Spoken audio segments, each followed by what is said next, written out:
तर आता सकाळपासून सगळं काम आटपून झालेलं आहे आणि सकाळचा स्वयंपाकही झालेला आहे आणि स्वयंपाक करता करताच मला केकची ऑर्डर पण आलेली होती। तर आता मी केकही बनवायचं होत आलेलं आहे। थोडीशीच माझी डिझाईन राहिलेली आहे तर ती पण करून घेणार आहे। तर बघा केक पूर्ण रेडी झालेला आहे। तर थोडीशी डिझाईन बाकी होती तर ती डिझाईनही करून घेणार आहे। तर आता केक रेडी झाल्याच्या नंतर आता मुलांचं खूप दिवसांचं चाललं होतं मम्मी आपल्याला गुळ आंबा कर, तर मी कैऱ्याही आणलेल्या आहेत। आता माझा हा केकही रेडी झालेला आहे। आता याला ठेवून देते मी फ्रीजमध्ये सेट होण्यासाठी। हे बघा गुळ आंबा करण्यासाठी मी घेतलेले आहेत 2 कैऱ्या आणि इथे घेतलेली आहे साखर। तर खूप छान मस्त असे आपलं गुळ आंबा लागतो। तर उन्हाळ्यामध्ये असं चटपटीत खायला बरं वाटतं जरा आंबट। तर मी कैऱ्यांचे देठ काढून घेते आणि आपल्याला असे शिलून घ्यायचे आहेत पूर्ण कैरी।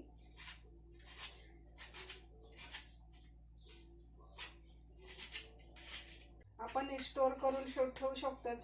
जेवणासोबत नेहमी जे तोंडी लावायलाही घेऊ शकतो। खूप छान मस्त लागतं गुळ आंबा। तर उन्हाळ्याच्या दिवसात असं आंबट खायला बरंच वाटतं आणि उन्हाचं इतकं टेम्परेचर वाढलेलं आहे की नेहमीची भाजी पोळी खाऊन तर कंटाळाच येतो। तर आता हे सालही आपले असे एवढे साल निघाले आहेत। हे सालही आपले खूप उपयोगी आहे।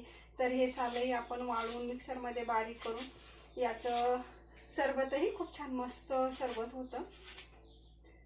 तर आपल्याला ह्या कैरीचं कोणतीही वस्तू वाया जाणार नाही। इथे झालेले आहेत माझ्या दोन्ही कैऱ्या सोलून, तर मी किसूनही घेणार आहे लगेच। तर तुम्ही यामध्ये तुम्हाला साखर नसेल चालत तर तुम्ही गुळही घातला तरी चालतो। गुळाने तर अजून खूप छान मस्त असा कलर येतो। पण शक्यतो मी साखरेमध्येच करत असते।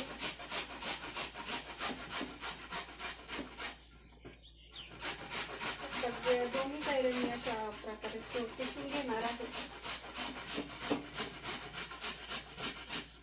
जास्त वेळही जात नाही आपला।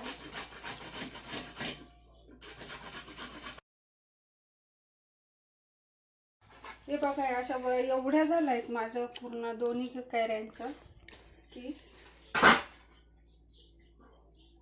तर आता या कढई ठेवली होती तापायला, त्यामध्ये मी घालून घेणार आहे तूप। तूप जास्त नाही लागत आपल्याला, थोडंसंच तूप लागतं कारण आपली कैरी खाली चिटकू नाही म्हणून। तर हे बघा इथे आपलं तूपही तापलेलं आहे। तापलेलं आहे आपलं तूप। तर सगळी कैरी पिसलेली घालून घेतली त्यात।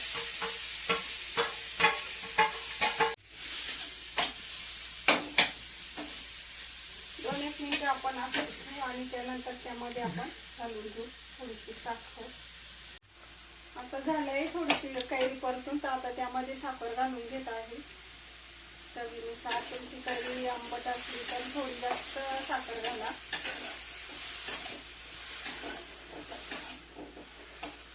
प्रमाणात अर्धी वाटी घातलेली आहे साखर। तर मला माझ्या 2 कैऱ्यांसाठी तेवढी पुष्कळ वाटते। त्याला पण चांगलं पाणी सुटलेलं आहे। तर आपण 2-3 मिनिटं अशीच झाकण ठेवून शिजवून घेऊया।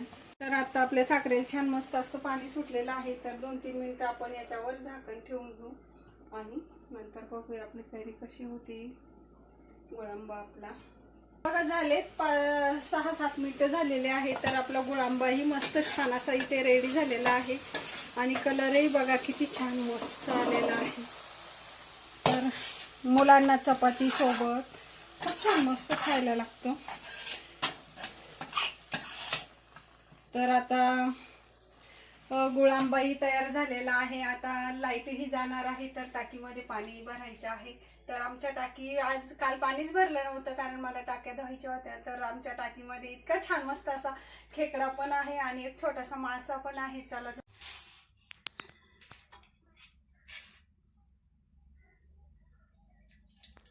किती छान मस्त एकच खेकडा आहे ना।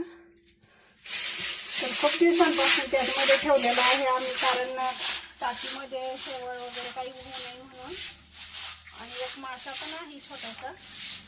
तो आता आम्ही काढून घेतलेला आहे जगमध्ये.